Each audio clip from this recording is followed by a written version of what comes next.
dream ball in life. I'm super excited today to be at this event.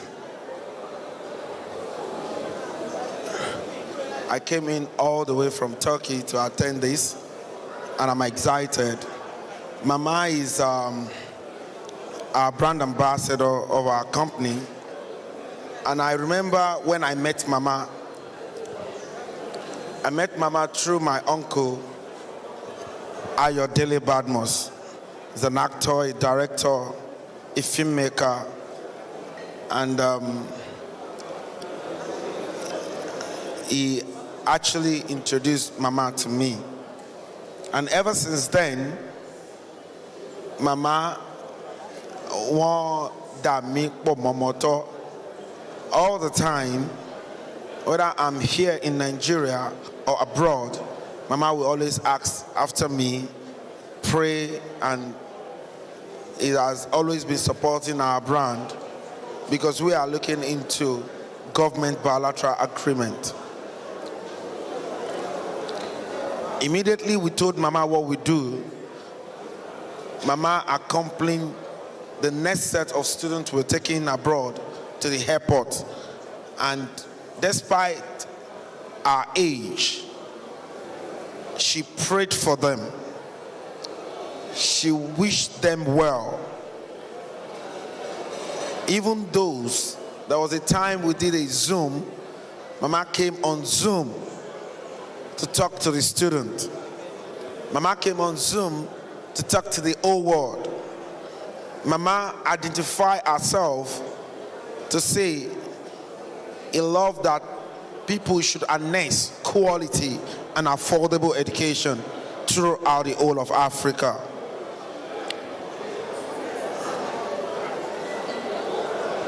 She is somebody that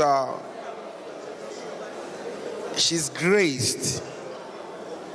Sometimes when I see some persons that are younger than her, and I see the way they do, and I see her, I'm like, when I posted her on my status, a lot of people said they can't believe that she's 80. So that connotes the grace of God.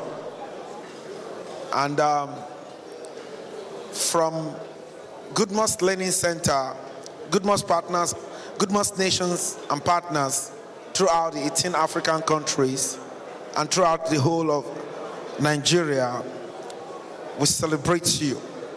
We appreciate you, Ma. And we pray that you will live long for us. You are a blessing to this generation. I love you so much. Mama Rainbow is number one, our brand ambassador for quality and affordable education in the whole of Africa. She's a mother. She's always, she has this love, special love for people. And she has special love to take people from where they are to where they ought to be. Ìyá Rainbow, ìyá dada, ìyá lálùbáríkà, ìyá tó ṣe tọrọ ìyá. I've known her for a long way, and she's the best. Mama, she's a wonderful person, very humble. In fact, she's very, very religious. She believes in God so much that each time she talks to me, half of the time she will be praying. She prays a lot for me.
The celebrant, who could not hold back her joy, appreciates her guests and expresses her gratitude to God, which, according to her, affords her another opportunity to continue to do what she knows how to do best.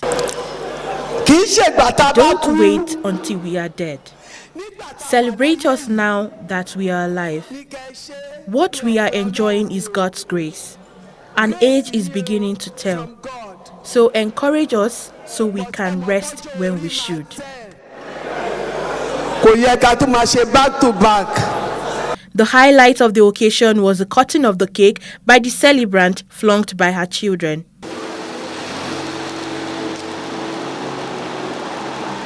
Ladies and gentlemen, the youngest 80-year-old.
Now moving on to our next event, to commemorate this year's reunion of the CMS Grammar School Old Boys Association, a reunion meeting and dinner was put together.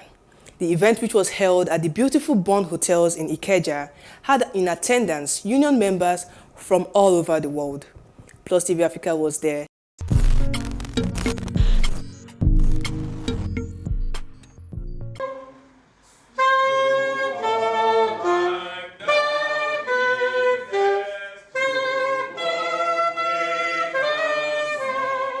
The old saying, boys will one day become men, was re-echoed as the CMS Grammar School Old Grammarian Society held its multiple set reunion. The reunion had several old boys who had attended the school between 1974 to 1980 in attendance, along with their spouses and family members. The then teenagers, who are now fathers and grandfathers, were seen beaming with smiles at the sight of their contemporaries and one-time playmates, even as they hugged and called themselves by their various nicknames while in school almost 50 years ago.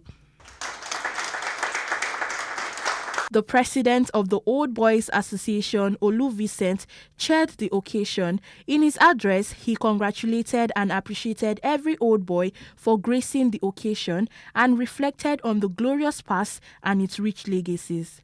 We need more like that in youth years to help us restore and re-examine who we are and what we can do better for those years. So I want to plead with you. We will be calling on you individually. I've got some numbers today.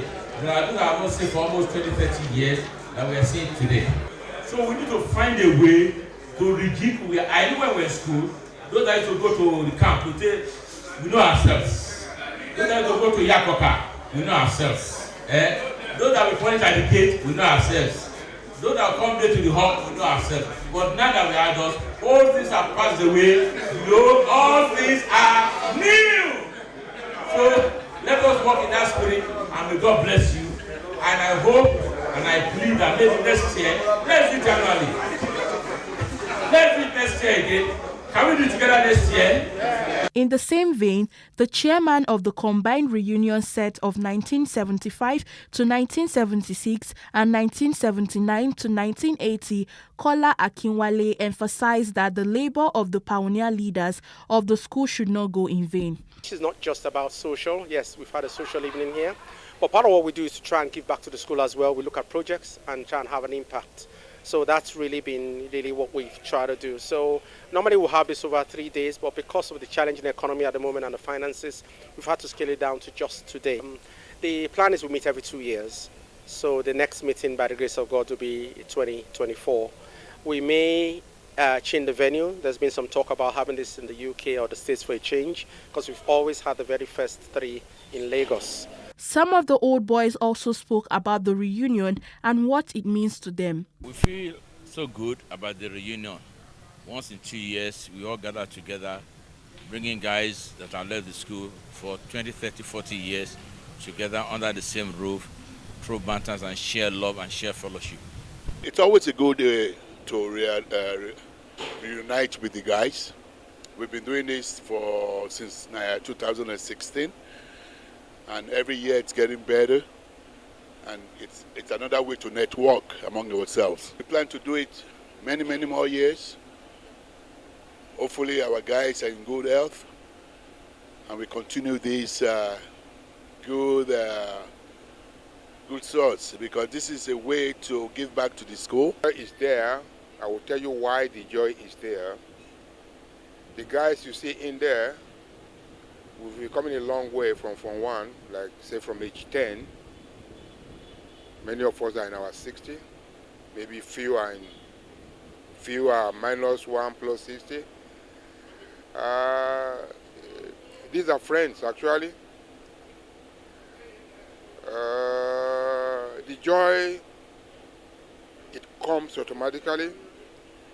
Yeah, we don't see often, but we have a great platform where the traffic on that platform daily. If you don't come there, by the time you come there in the next 2 hours, you have 1,000 messages. So, I mean, there's not like youth friends. I would say youth friends. So the joy is just there, the trust is there, the happiness is there, because we think alike. Unlike people you are meeting along your path, we fight. Yeah, we fight. But our fight doesn't last hours.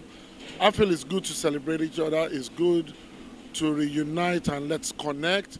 When we had the very first one, there were quite a few people that never saw each other.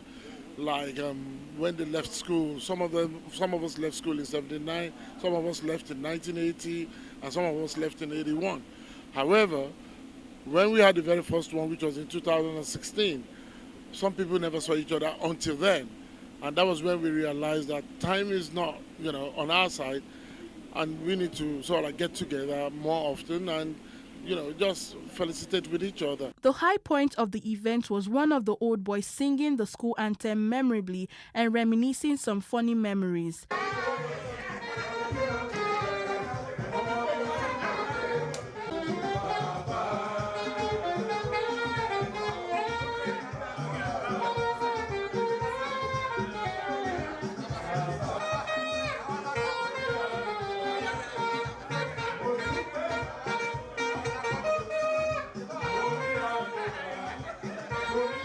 The old boys made a toast and thereafter cut their reunion cake amidst so much to eat and drink.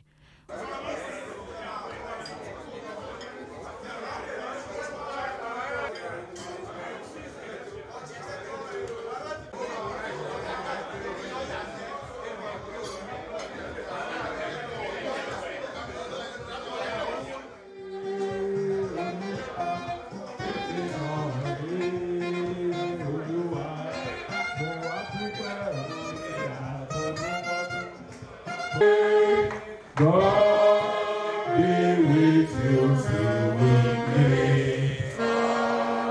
The last verse 4.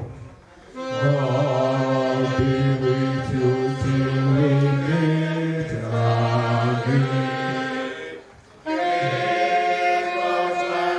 Floating on you. He will be for you. God be with you till we meet again. Till we meet, till we meet at Jesus' feet. Till we meet, till we meet.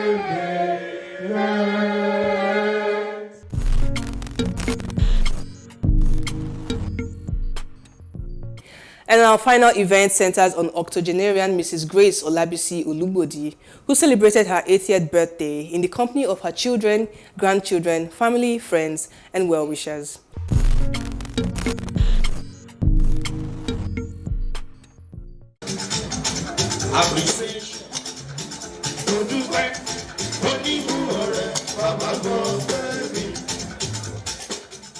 Clocking 80 is no mean feat. It's something worth celebrating. No wonder the family, friends and well-wishers of Grace Olabisi Olugbodi gathered together to celebrate and rejoice with the octogenarian. From far and near, they traveled to grace the occasion. The mood was exquisite, with beautiful, sparkling, glittering floral drenched in purple hues as a live band entertained guests.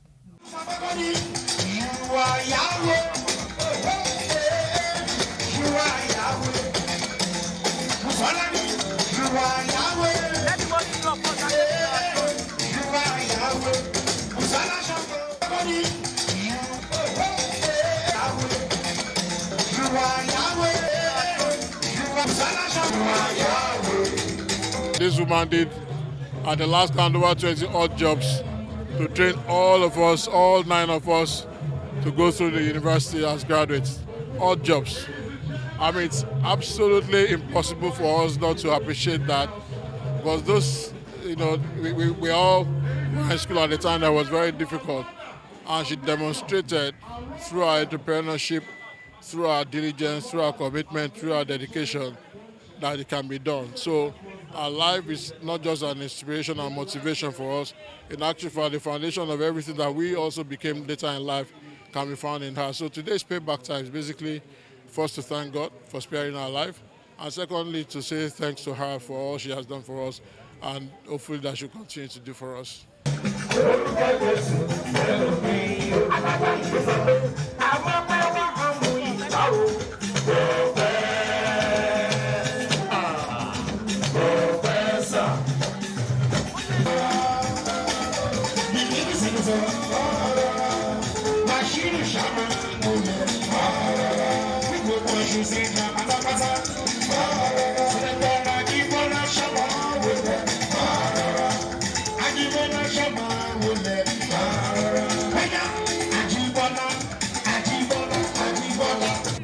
She's a very enterprising mother.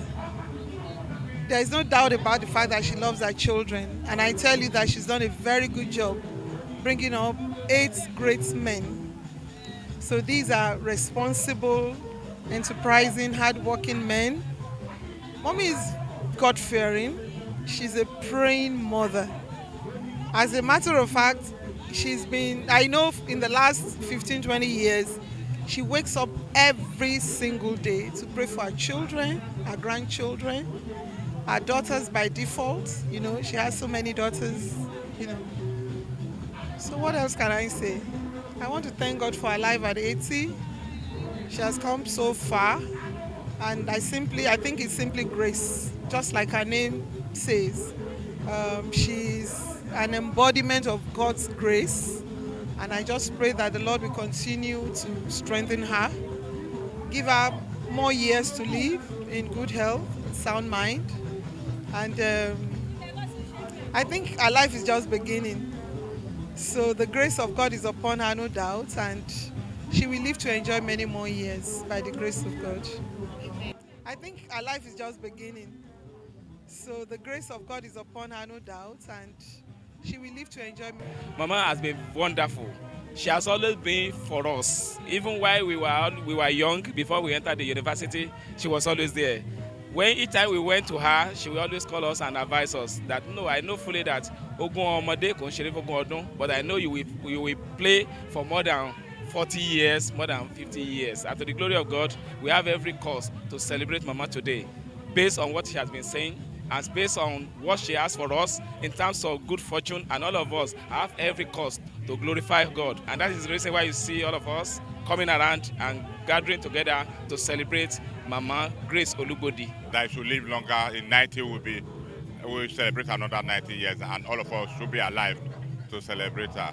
And it should be a point where people will let my life be like that of mommy from years to come. From years to come. From years to come. From years to come.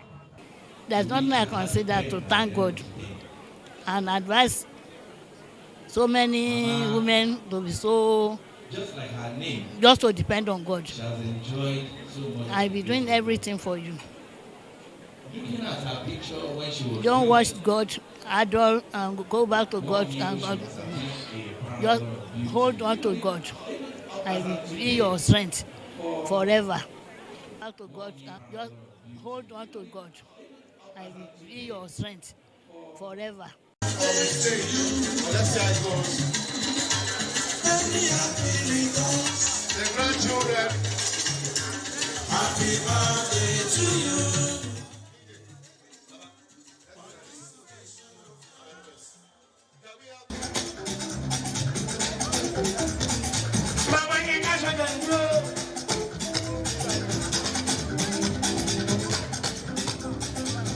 Mama, that was me.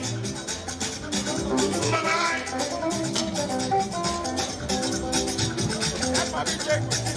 Mama, show me a woman, man.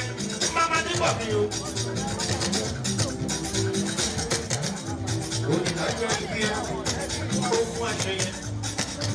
Let me ask your friend. Would you like to be here? Let me ask your friend. Happy birthday to you.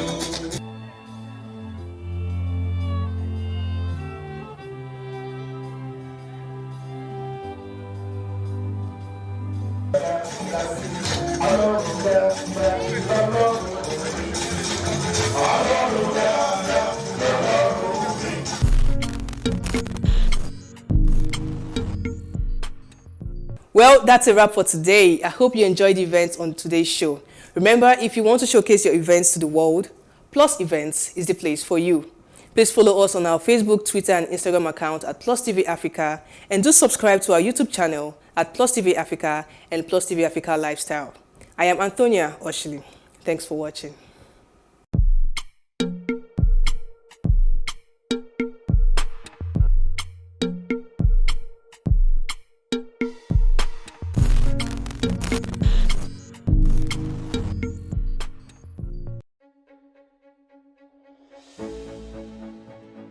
Hello, welcome to Timeless Conversations. Today my guest is someone for whom I have a great deal of respect. Indeed, he's my trainer, my teacher. If someone has been your teacher once, you can't say he's my former teacher. So he's my teacher.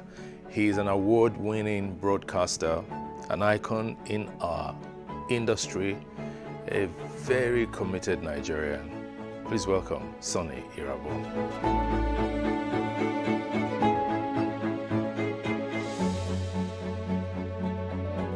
I've been here over 50 years. Believe it or not, I've seen Lagos change in different directions.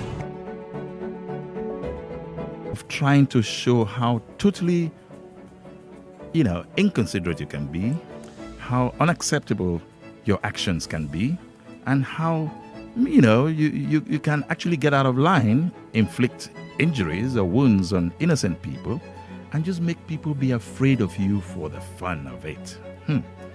Bully. I saw, I'm doing a monologue.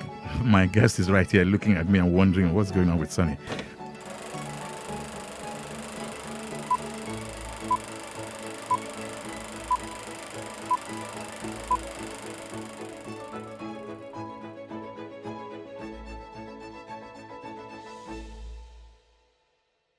Thank you very much, and welcome too. It's like you're doing my job for me. Yes, I'm doing your job for you now. Now, so you teach us. I recall that in 1982, I was one of the first people in your class. The very first class you had to take. 40 years ago. 40 years ago. Oh, wow. Yes, I recall then that you would leave us in the class to quickly go take the network news, and of course by the time you came back the class was upside down, and then you tried to restore order. Let me ask you, why broadcasting? I've said this times without number. There was a Dele Olowu, a great friend, was my senior in school, and that was in 1968. I heard his voice on Midwest Radio. The voice didn't change. It was just the same light, personable voice. And I said to myself, that must be Dele Olowu. That must be Dele Olowu. I said, okay, when I grow up, I'll be like him. But guess what? He came back to school that same day. I said, did I hear your voice on radio? Those days of rediffusion. Rediffusion, yes. And he said, did you listen? I said, yeah. I said, really? How did I sound? I said, great, But it never left my mind. I made up my mind, one way or the other, I will have to be a broadcaster. So to me, he was the influence. That was your influence. But your trajectory started from the prison service. Yeah. Well, now called correctional service. Is that what they call it now? Yes, it's called the correctional service. Hallelujah. Now. Yes. Well, would that correct them? But anyway, let's go back to, the idea of being in prisons was accidental. Okay. Or correctional center. No, it was prison service. Yes, at the time. And so I was living with my sister. Yeah. She was the officer in the Nigerian prisons. So she said, look, while you're waiting to go back to school, this was in 1971, come and work with us. I said, okay. So I joined, and I started enjoying myself. 1 year, 2 years, 3 years. Yes. Oh boy, time don't work out. So anyway, along the line, a friend came, Jones Hussein. Jones Hussein, yes. Then another friend, Iria Inakimio. Good. And another friend, Patrick Oke. Yes. And they were all from Radio Nigeria. There was a place called the Sharp Corner. Yes. And then that's in Ikoyi, Obalinde. Yeah, no, on the Alagbon Close. Alagbon Close, okay. Yeah. And they would just come there. They would eat. Some of them would drink. I never knew how to drink anyway. So I was like, oh, I wish I could just be like these guys. Then one day, Patrick and Jones said, you have the kind of voice that I think should make a good broadcaster. I said, really? Okay. So come, let's go. So we went to Radio Nigeria. You had an audition? No. Patrick Oke with Boma Kaliwo gave me a script to read. And I read, today I would say the email you are getting now. We read letters that took 2 weeks to arrive at the studio. Exactly. Maybe another 2 weeks to respond to. Yes. And so it was called NBC Mailbag. Patrick was the narrator. I was the voice. Ooh. And sometimes Boma, who was the producer, if there was no other voice, she would join when there were too many letters. So the feedback mechanism we had was through that process. Where people reacted to what programs they heard, no matter how long it took. Yes. But they reacted. And there was always a feedback. Yes. Yeah. So that gave me a leeway, and that was in 74. But in 76, I was sent to apply for a job. Okay, now at Radio Nigeria. Whoa. Meanwhile, I was still with Alagbon Close. Alagbon Close, yes. So that's how your radio broadcast life started. And I went for training in 1977. That thing about training, in those days, people didn't go on the air as full-fledged broadcasters without training. Yeah. But these days, what do we have? Well, talk about speed and time, because in those days, people looked at perfection, and you have to be ready for the job psychologically and physiologically. Yes. And then also you have to be prepared to be trained, and you have to show that you were trained for the job and ready to operate as a professional. Sure.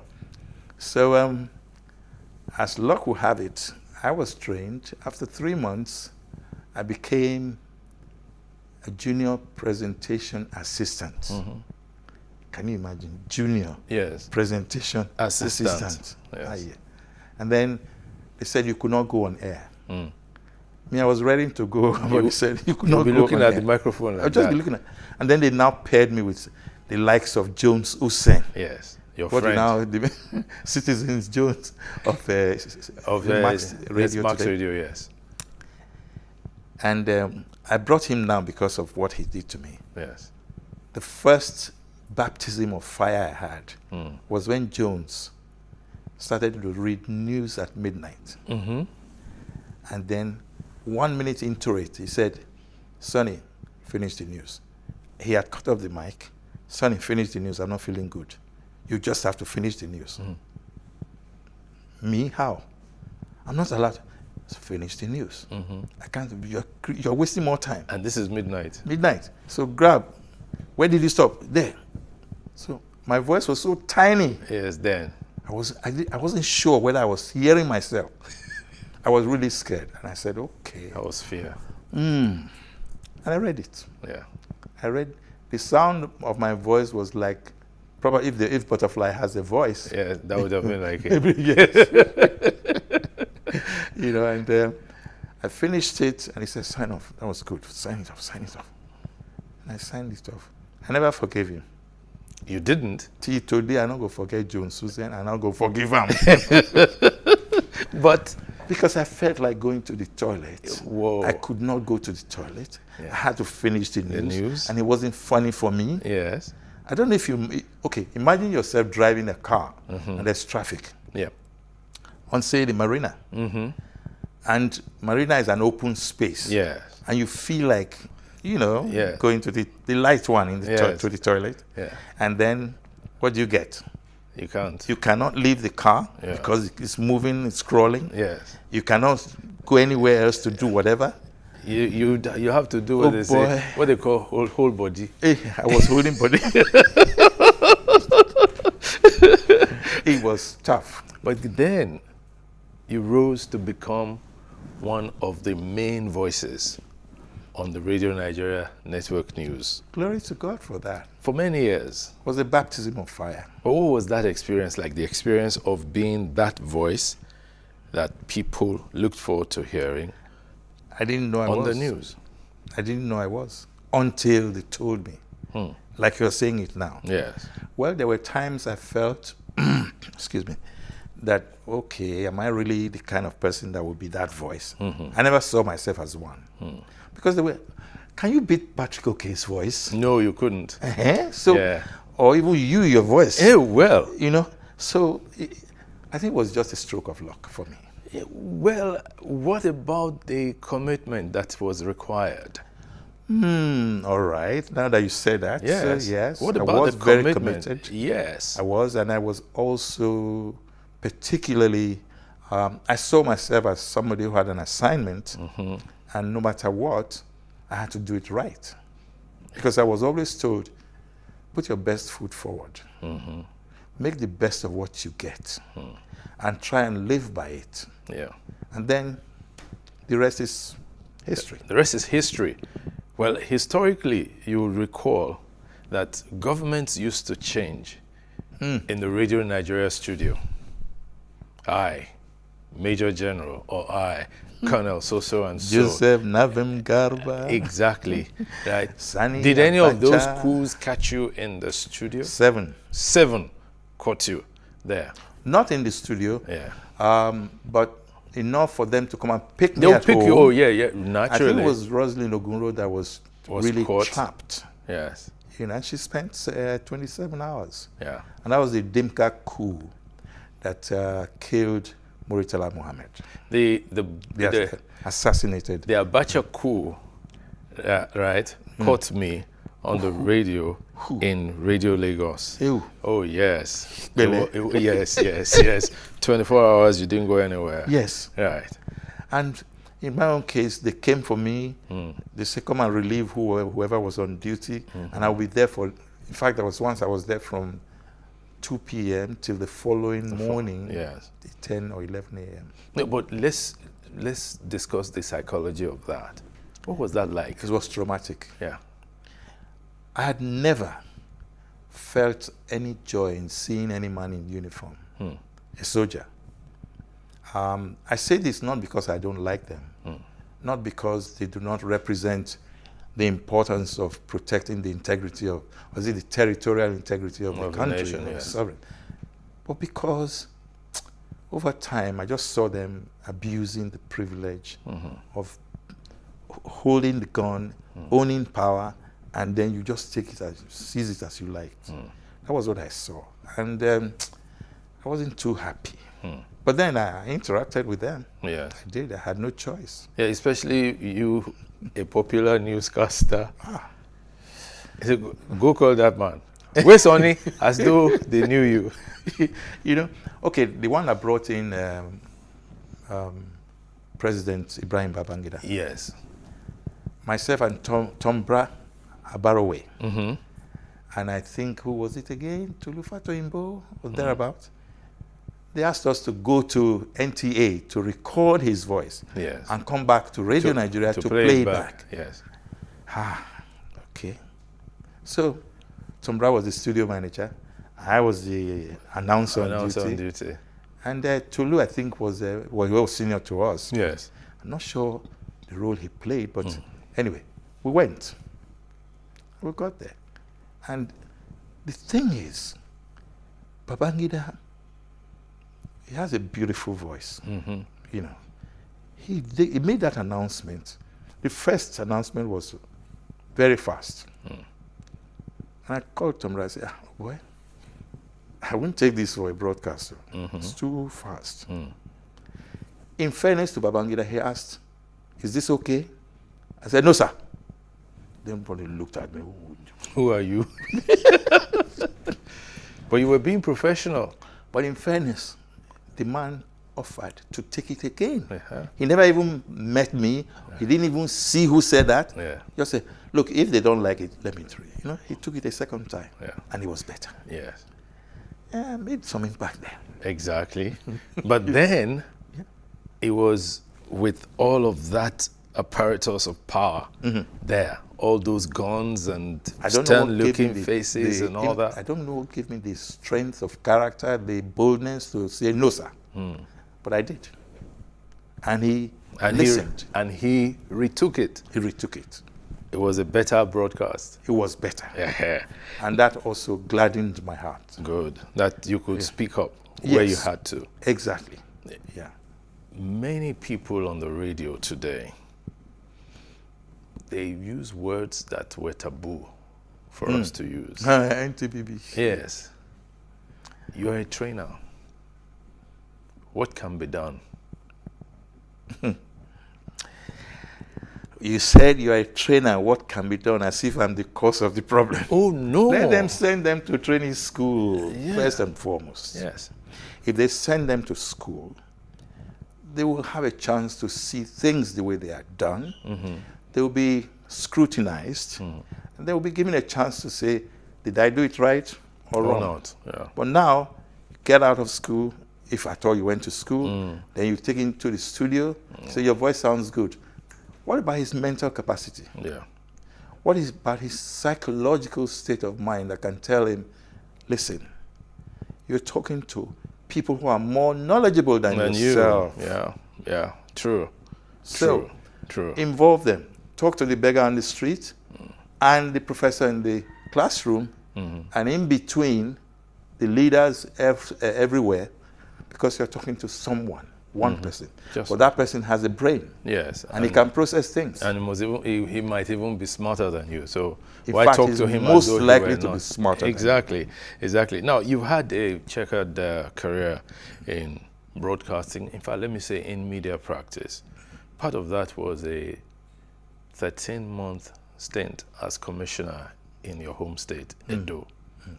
What was that experience like? Well, it was an interesting experience. It's just that I didn't see myself capable of playing politics and being a professional at the same time. I couldn't.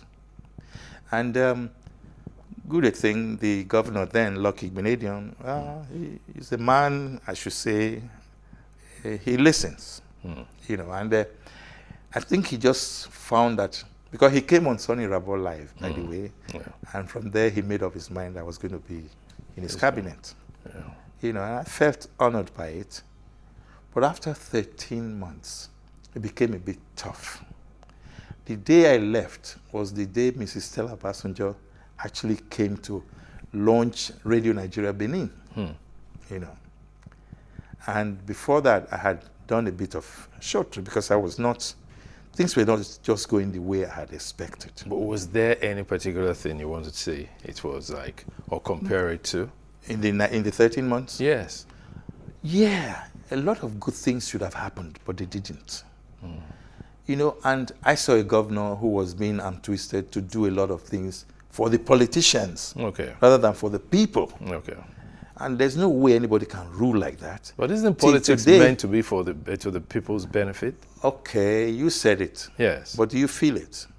Let the people tell you that they are actually getting or gaining the so-called benefits of democracy in the people.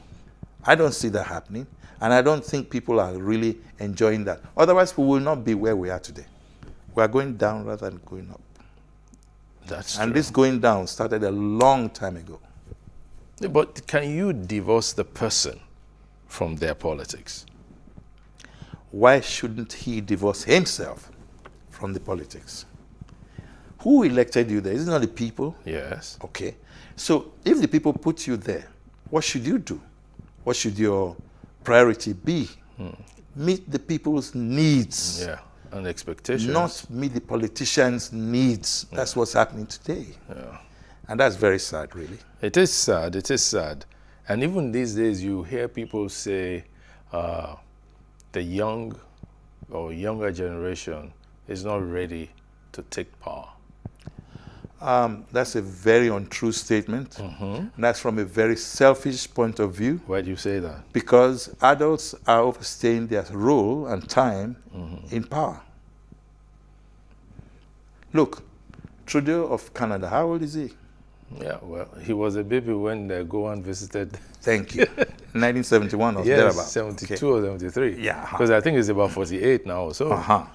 So you can imagine how many years he's put in now. Yes. Okay. So how old was he when Bill Clinton, how old was he? 43 when he came to power. Yes. Emmanuel Macron was 39 when he came to power. Exactly. The Prime Minister of Austria, or was it, Austria, Yeah. was 31. Yes. So what's happening to African leaders? Become geriatric before you can be anything? No. You see, what I'm trying to say is this. I'm not perfect.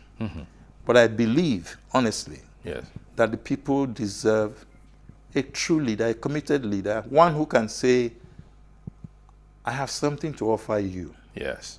Because of the needs that I see before us. Give me a chance and I'll give it to you. All right. Now, if that happens and you actually perform, then you're being creditable. Okay. And creditworthy. We're still on Timeless Conversations. My guest is Sonny Irabo. We'll take a short break now. We'll be back shortly.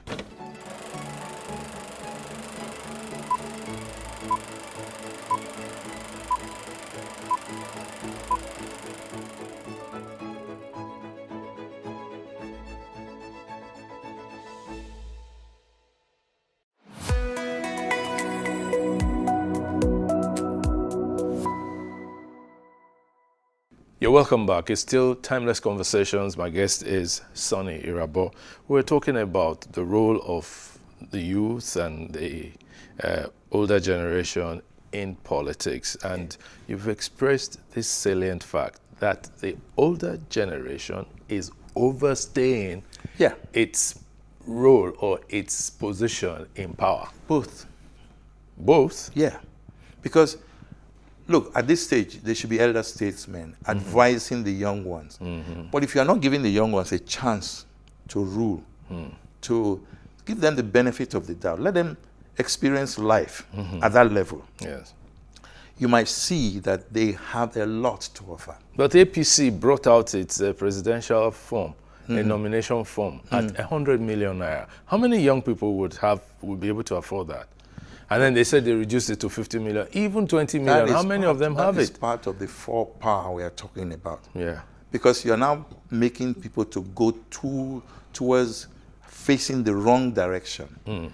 I have no money to offer, but I have leadership, which I'm endowed with. And the 100 million is now standing between me and truism. Even 50 million? Even 50 million. It's not proper. How many people have 50 million? In fact, how many people have 1 million? How many states have that money today? Yes. States. States. Yeah. Do you know how many of them are begging? Yes. Is the country not begging and borrowing now? That's true. That's very true. So I think, you see, maybe we should not misplace our priorities. I think that's where the problem lies. Yeah, but you know, it's about practice. It's about saying something and doing the same thing, or saying something and doing another thing. Yeah. Why must politics be one where people say one thing and then they do another? Yeah, why? There used to be one Olu Obaseki. Yes. Many years ago, he said, "Do as I say, not as I do." Not as I do. And yes. the children know, no. Yes. You do it, we must follow you. Exactly. You know, excuse me. Now, that question is salient. But do we have conscience? If we have conscience, we should be able to understand that the reason there is politics is because of the people. Yes. You see, government of the people, for the people, and by the people. Is that what it is? Yes. Democracy. That's what it's supposed to be. So why should it be otherwise? Why should the National Assembly earn far more than their counterparts elsewhere in the world? Yes. It came as an aside, but it's the truth. It is the truth. Why, for example, should we now see a situation where there's no money to do certain things? We say, okay, don't worry, we'll go and borrow money to do it. When the money is brought, you divide the money into different bits and take it for other things instead of what it was meant for. Yes. Why should anybody that borrowed me money come and tell me how I should spend the money? Yeah. It's because they don't believe I will spend it the way I said I was going to. Should Nigeria be like that? No. But then, what's the role of integrity in power? What's the meaning of integrity? Yeah. Integrity is not supposed to be, let me even put it bluntly, somebody who is able to respect the rule of law and respect his own level of commitment to truth. Yes. And believe that he's not above the law. Then integrity can come in effortlessly. Yeah. That is not happening. Because if that were happening, then what we are going through now, we shouldn't be going through it. I'm not casting aspersion, because this started a long time ago and it's continuing as it is, and we don't know when it's going to end.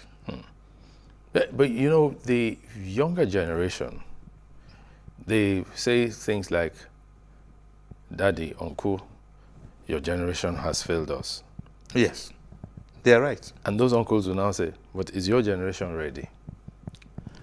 Why would I take advantage of the loophole that I see there? Did they give them a chance? NSAS came. What happened? There's a report on NSAS. Yeah. And it told the truth the best it could. International media came. They saw everything. Yeah. Now, when it came to a climax where people were killed, now we started looking for truth. Why should that happen? The children or the youths had a chance, and they proved to us that they could do things well. They could organize. Organize. And you are telling me they are not ready? Yeah. Bros, I beg. Get as it be. Nobody say it be as it gets. At all. It get as it be. Now, truthfully, the younger generation has a great deal working for them. Yeah. Technology, information dissemination. That we wrestle with them over. We always wrestle it with them. Yeah. Yes, because again, older people don't want to relinquish power. But do we even know how to use the computer that is in front of us? Yeah, We don't want to relinquish power. Yeah, I think But we it's- don't know what information is in that computer that is in front of us that we don't know how to use. That we don't know how to use. So, but really, shouldn't there be a deliberate attempt to nurture, mentor people who will take over in different strata of life? Start by respecting the rule of law. Let the constitutions, the 79, the 99, let them play their roles. Let us see how far we can manage it. Let's stop amending constitutions when we don't even know the meaning of the constitutions. Mm-hmm. Our lawyers should honestly help us. They should not take advantage of the situation. They should help us interpret the laws. And then the law enforcement should do the best they can to make sure that things are done properly, creditably, and effectively. But this thing you're saying, it sounds so utopian. Well, why am I saying so? Sometimes in traffic, you find vehicles driving against traffic, and they're blaring sirens, and they're not ambulances or fire brigade vehicles. Do we respect ambulances? Well, some of us Have you ever seen an ambulance being respected on your highway, Lagos Highway? I think it's beginning to pick up. I've seen Okay, that. I've seen beginning that. to. You are a retiree now, Yes, I am. Yes. Beginning to pick It's up. beginning to pick up. When did it start? That's what I'm saying. Okay. Right? And then there's a fresh breath of air. You see an RRS vehicle filled with policemen stop for the traffic light. Then that's leadership I saw by that. example. I was happy. That's good. I chased them.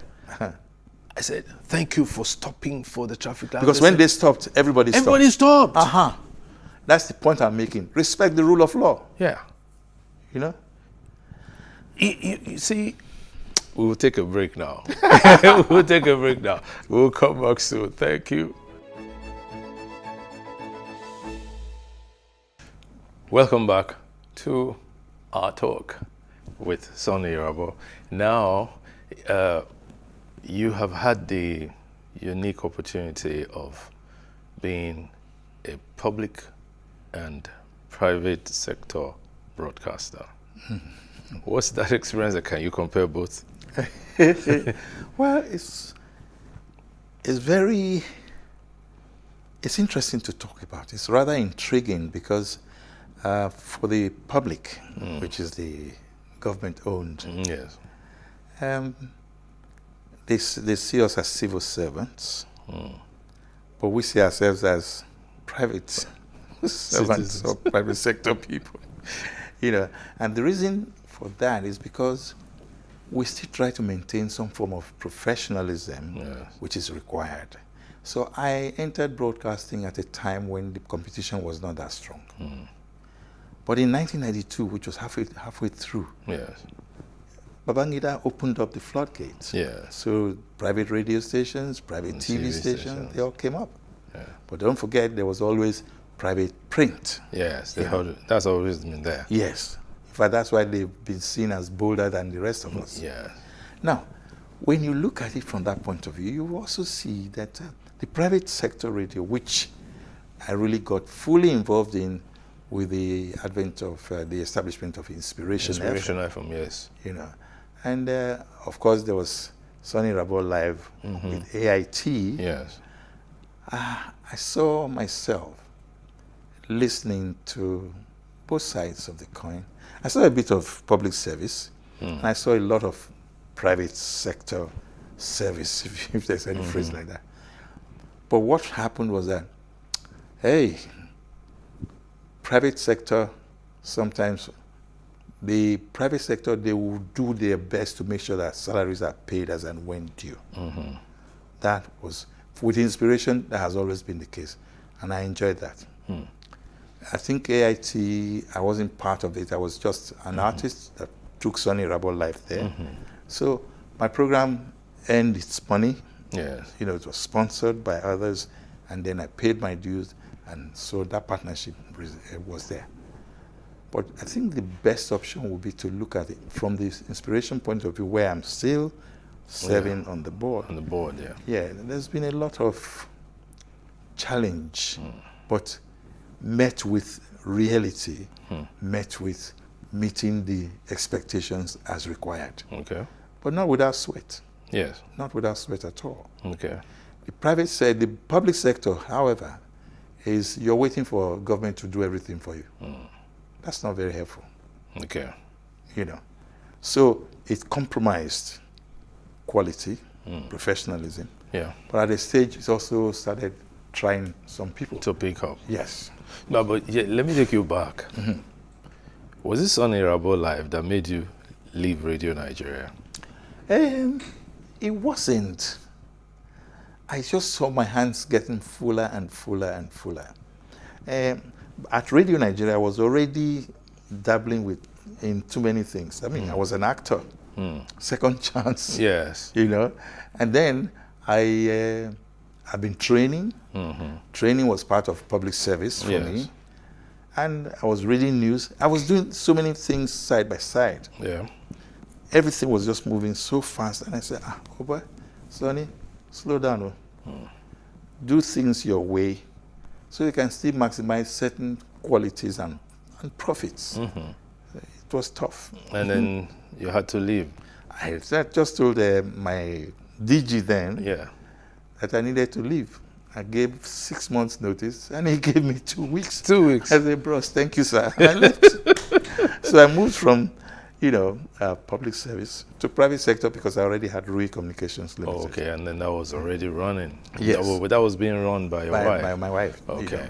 And of course, thank God, because when she now woke up, the magazine came to birth, you know.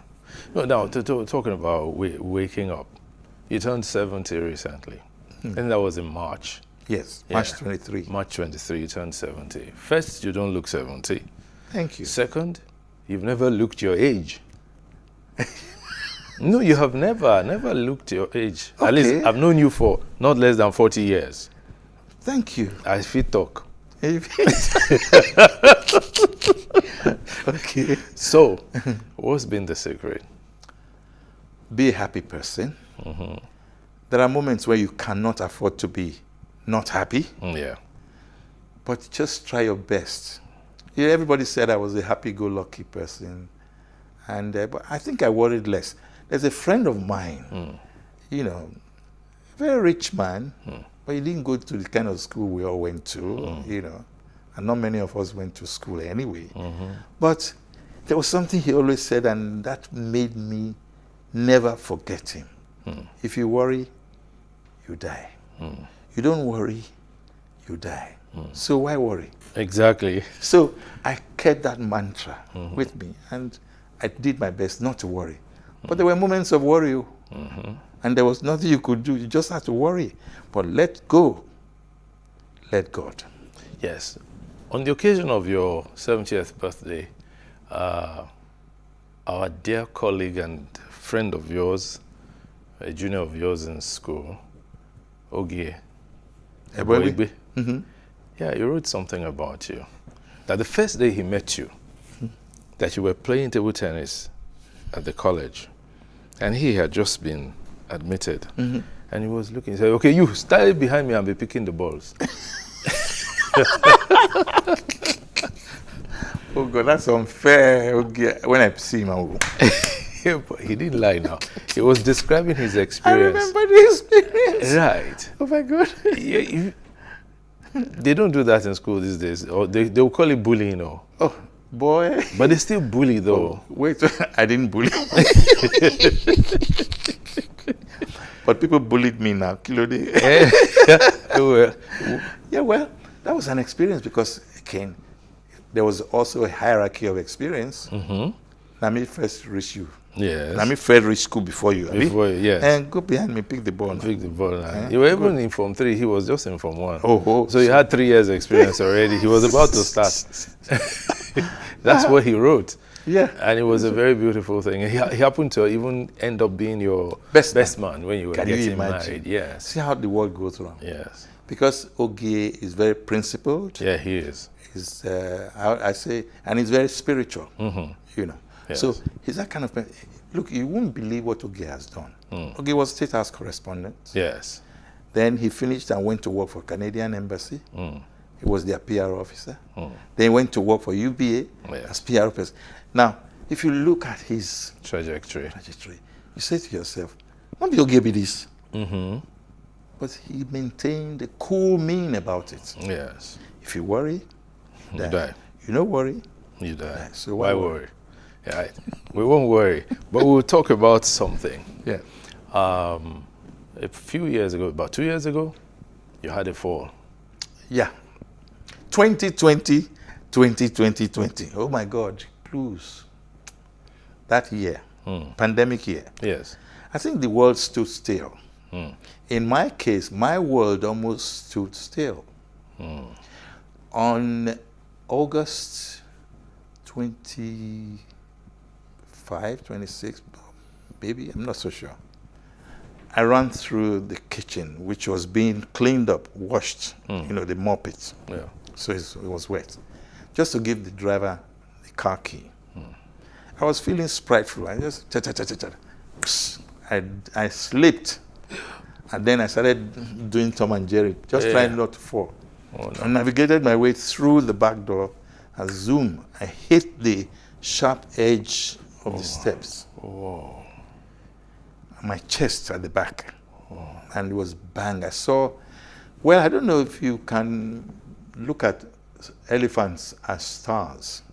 That's what I must have seen. Wow. So I recovered and just got up and sat there. Poor drivers, they were just looking at, sorry sir. They made poor girl almost crying because she felt she caused it. And I got up and I just went back in as if nothing happened. A few days later, I was not feeling my best. And Betty, my wife, said, why is your shoulder slumped? It's like your one side was, you know. And I said, I don't feel it, but somehow I just feel one kind. I said, I know, call the doctor, blah, blah, blah. Anyway, I felt good. I thought I felt good. Then I said, I'll call the doctor later. And I didn't. Anyway, what then happened was that all of a sudden, I started feeling uneasiness and kind of heat wave around my system. Wow. So I now called the doctor. The doctor said, what's wrong with you? I said, I don't know how I'm feeling. But I had a fall. And when? I said, some days ago. Did you hit your head? I said, well, no, I didn't. Are you sure? I said, no, I didn't. Okay, come to my house. So we drove to his house. My son drove. My daughter I was at the back. No, I was in front. The two women were at the back, my wife and my daughter. So we got there. And his wife was having, this Dr. Sheyi Roberts. Okay. His wife was having her 60th birthday. Yeah. And so they didn't have any major, because pandemic, there was really no noise making of any kind. Anyway, so they came out and looked at me, examined me and said, if you feel like this by morning, go and go and do MRI. But he shook my hands, and I shook his hands with this hand. He said, grip me, and I gripped him. That's he your pulled right me. side. Yes. He pulled me, and I pulled him back. You're okay. So far, so good. But please, if you feel any discomfort or any change, call me and make sure. But in the morning, go and see go to Mikio and do your MRI.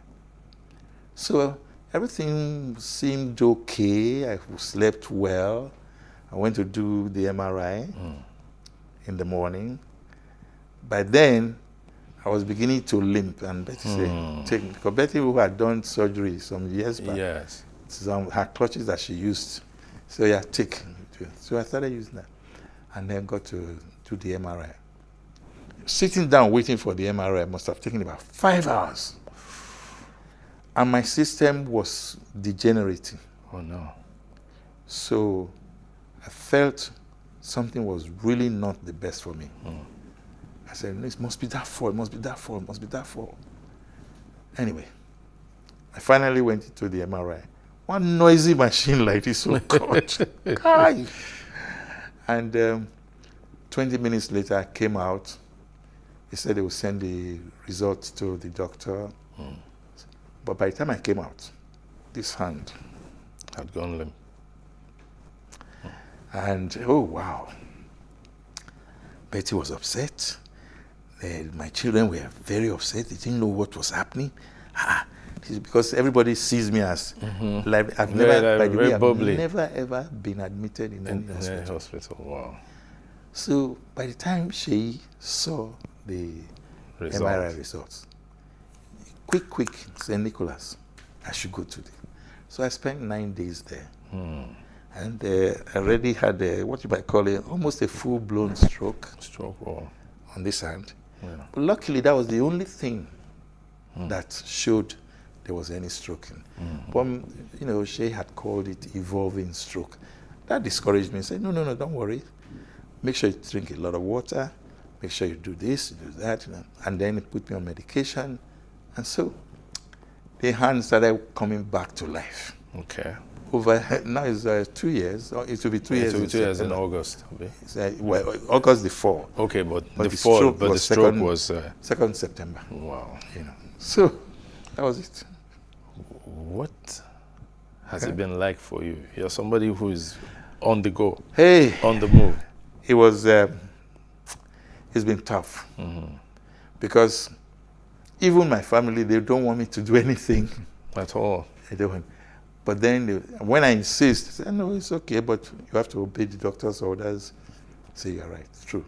So we've done a lot of physiotherapy. The hand is a lot better now. I can now lift up a little bit.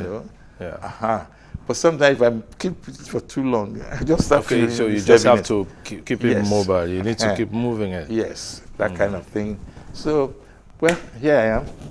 Getting back to track, back on track, as they say. Well, like we joked the other day that old age is catching up with you. So it sent you a message through that phone. Oh boy, the guy needed joke because I never would.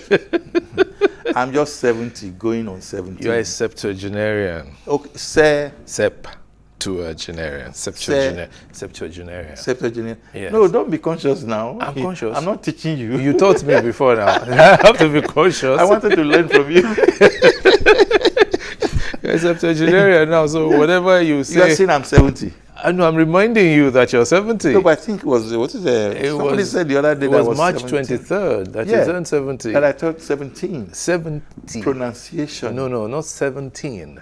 17. T-E. But you look good for 70. Thank you. You look very, very good for 70. Body not feel good. Body never feel good yet. It will soon return to normal. Yeah. Now, as someone who is 70 now, and you have worked for about 53 years, that's it. Yeah. When are you going to retire fully? Is there any retirement? That's the question I asked you. Because really, even when I was ill and I didn't feel like doing anything, believe it or not, there was a kind of degenerating feeling that I thought I had. Of just being immobile? Yes. Of not doing anything? I didn't like that. That's what scares most people. But I didn't like it. About retirement. Well, why is there the word retirement? Maybe because you need to slow down as you get older. Yes, slow down. But just say slow down. Yeah, well, slow down is retire. Slow down. Those are two words. Retirement is one word. Well, what do we say? Go slow when we are If we say that in Nigeria, go slow. Look, my father, and in 1973, my father retired. Yes. And we said, Dad, don't go anywhere. Just, you know what he did? He escaped. Ooh. We thought he was missing. For 3 months, we were looking for this man. Wow. He went to a place called Eho on the way to Auchi in Edo State. Yes. He was Midwest there. Yeah. And the guy created a farm, a 5-hectare or acre land. Yes. Farmland. Got 8 able-bodied boys, 8 of them. Yeah. My father looked so fresh. We only saw him 3 months after we declared him missing. Yes. But one thing he did that got us a bit comfortable was that he said, don't worry, I'm okay, nothing wrong with me, but if you want to know where I am, don't bother. Because he said we were hounding him to stop. To just stop working. He said, Okay. no. So And we're you not know- going to hound you, so you So won't don't escape. hound me. So you won't escape. Yes. But one thing we're going to say is that don't be in a hurry. No, to where? To get many things done. Okay. Right, that's the point. Yes, don't be in a My hurry. body is slowing me down, so I can't even hurry So, but at least take it easy. Yeah. Now, taking it easy will make me ask you the question, what's your favorite meal? Oh, they stopped me on that a long time ago. It was sushi and banga soup. They don't stop. So Sushi, what's sushi? Sushi is that starch that they do in Okay. Urhobo land. Okay. That is very yellowish Very because of the yellowish. palm oil. Yes. Yeah, by the time you don't beat and well. Okay. Then you don't do banga soup with fish. Yes. Yeah. Not frozen fish, though. You know, fresh fish now. Fresh fish. Fresh fish, yes. Not fried. Not fried, But just the one that they it's dry broiled. up, you know. Oh, did you dry it up? Yes, and then Okay. they cook it. And the one that they turn together is a roundish fish. Like tilapia is the best, too, but these days now only this thing they see. The electric Catfish. fish. Catfish. Catfish. So anyway, I left that and now I take So you found a new love. plantain mash with black soup. I was going to ask you about black soup. You know, I have a lot of friends who are Edo and all that. Bitter leaf soup. I love Black soup. Give me knuckles. Yes, you know that black soup. Yes, when you take it, it keeps my body together. I love the what's that Pounded yam? leaf now? No, I don't take pounded yam. Me too. Yes. But I still at it is a little sharp because No. the mix I will be love good. I love the efirin, ewuro, the Okay, ewuro yeah. bean. You know when you mix it together and it's a beautiful But there was one. one I took in Ibadan, gbegiri soup. Gbegiri is out there. Phew. Gbegiri And is lafu and all this. gbegiri and amala. You understand me? And then when they add gbegiri to the amala and then with the soup, the other soup, that's The ewedu. ogufe soup. Ogufe. Ewedu. So that's why they call But it Nigeria abula. is so rich. Yes, it is. Yes, it is. But if you talk about Nigeria, 2023 is around the corner. What's going on? How do you feel? You're an old man I'm now. seeing- Oh, sorry, you're an elder citizen now. Well, of the above. I'm seeing untruth. I'm seeing falsehood. I'm seeing a desire not to allow the young ones play their roles. People who should not run, there's no need for them to run. Come on, they've had the best of times. They should slow down, and give others a chance to roll. Honestly, I think what we are doing right now is like Shakespeare's Comedy of Errors. It should not be so. Some people said that Nigeria is at a precipice right now. We've been there too many times, and Yeah. I hope this time we'll be able to get away from it. We were in Get out of it. 1993. Yeah, we were in 1993. And that was very We scary. were in 1979. Yes. See? And the we were truth- in the 1964 wet Yeah. year. The truth is, 64, I wouldn't have been aware. I was just 2 years old then. Well. Right. So I was one of those they were carrying around. Not so for anything not to happen. Don't crawl out there. No, but seriously, why is it that every election year we heat up the politics so much? Some people enjoy that. They want the world to see. You see that fear mongering? Yeah. Fear factor. Yeah. It doesn't help anybody. It takes us back, actually. So if we can tell the truth to ourselves and respect the rule of law, I keep saying that. Yeah, but you keep saying rule of law. Yeah. What is the rule of Who is going to lead in the respect of rule of law? There is something missing in the Nigerian political space. It's leadership, good quality leadership. Because the right people have not been given a chance, to rule or lead by example. And so somebody makes a mistake, he's at fault, he's taken to court, he's guilty. Let the judiciary handle their case themselves. Yeah, but talking about going to court, people don't get punished. People steal money, huge sums of money, and then they do a plea bargain, slap them on the wrist 6 months. And then why is the money so available? Shouldn't the money be in the banks? Yeah. Should it be in houses or bullion vans? The truth. Should any individual own bullion vans? Should anybody even say why? Look, I don't see why our money should be doled out the way it is being doled out. But the point is that there is a law, there is the EFCC Act that says you cannot withdraw more than so much in Nobody's cash. obeying it. Why? No, nobody is enforcing it. Aha, The banks, the enforcement should start from the banks. The banks, really. that's right, Because yes. the moment you are withdrawing more than so much in cash, it should be reported. Absolutely. You can't do it in other And countries if it's now. reported, who should follow it up? Yeah, but they should do the reporting first. True. Absolutely. They I agree with should you. do it. Up Completely. to today, in fact, many arms of government, local, state, and even federal, they withdraw huge sums of money in cash. And that should To never do be. what? That shouldn't be. It shouldn't be at all. And there's no reason why anybody should bring us so low. Yes. Because I think it's because of that attitude of, I can get away with it. That's why all these things are. There's even more than I can get away. We are getting away with it. That's it. Nobody is being punished. Nobody's So there is a dearth of leadership. And then we have leaders. Supposedly. They call themselves leaders. Supposedly. But you see, it transcends those in public life. Even in private lives. Who put the people there? It's not us. Yeah, we do. So, but how many people? How many good people are coming out? You have never come out to run for election. Was I given a chance? No, did you try? I tried and ran. So then you didn't try?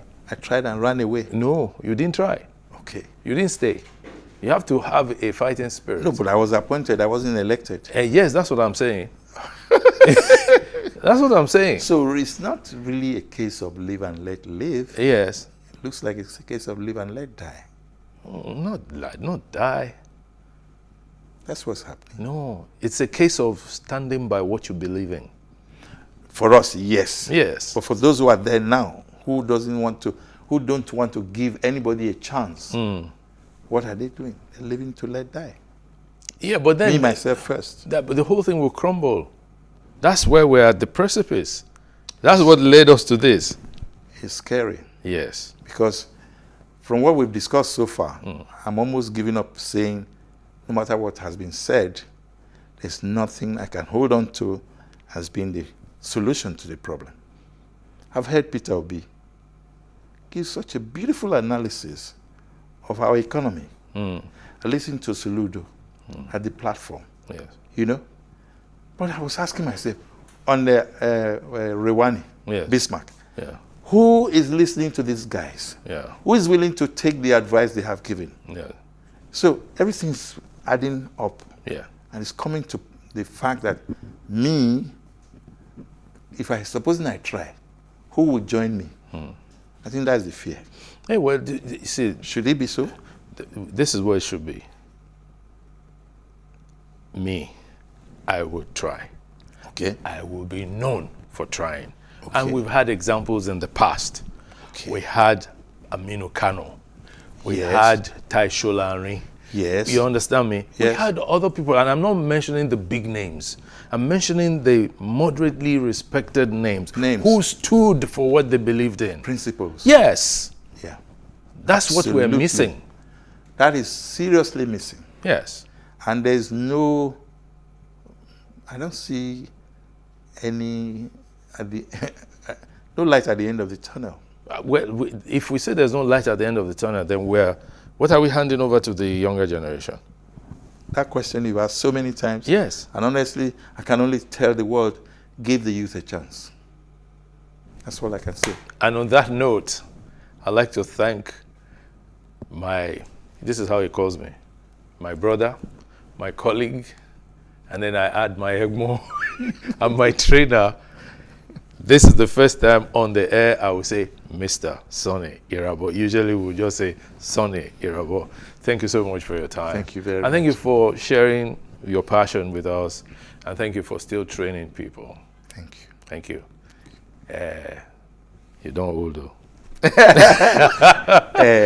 If you worry, you die. Yes. You don't worry, you die. So why? Why worry? Okay. On that note, we want to thank you so much for being with us on Timeless Conversations for this episode. We look forward to joining you soon. Thank you.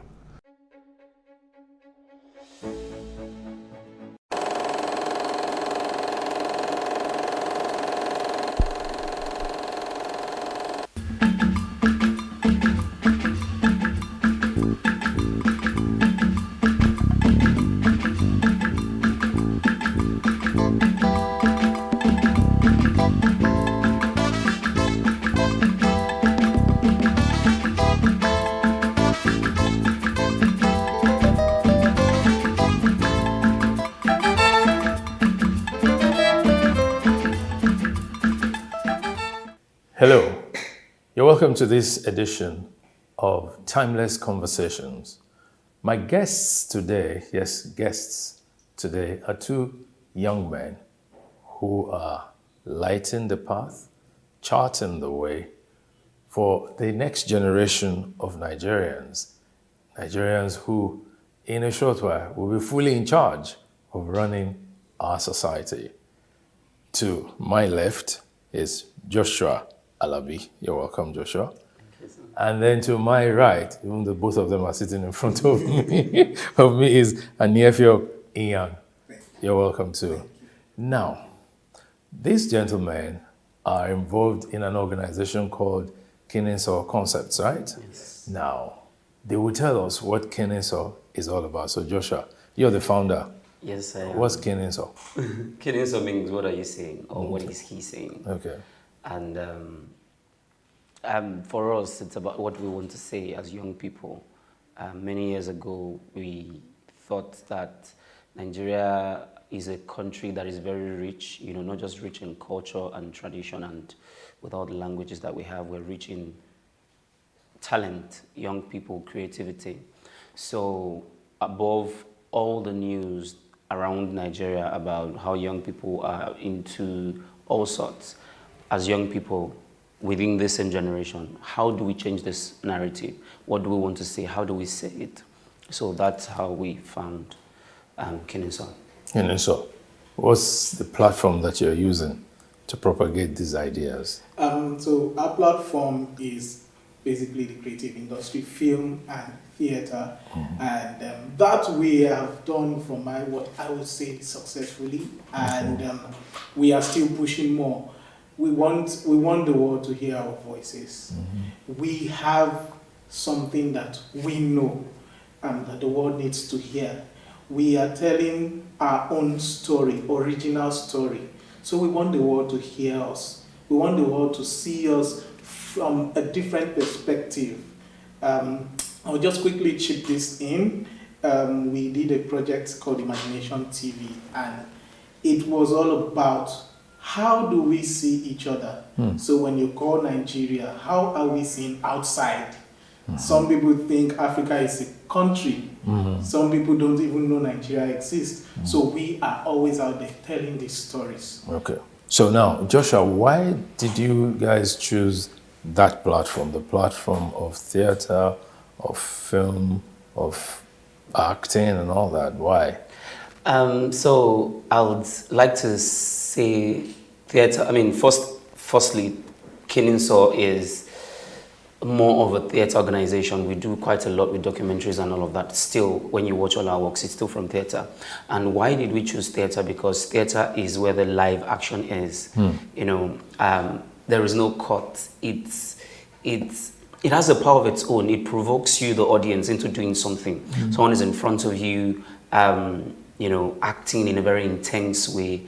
You need that feedback. That person needs to feed on you while you're feeding on the person at the same time. The synergy that it creates. So that's why we chose the platform of theater and film and documentaries. All right. So both of you have backgrounds in theater arts.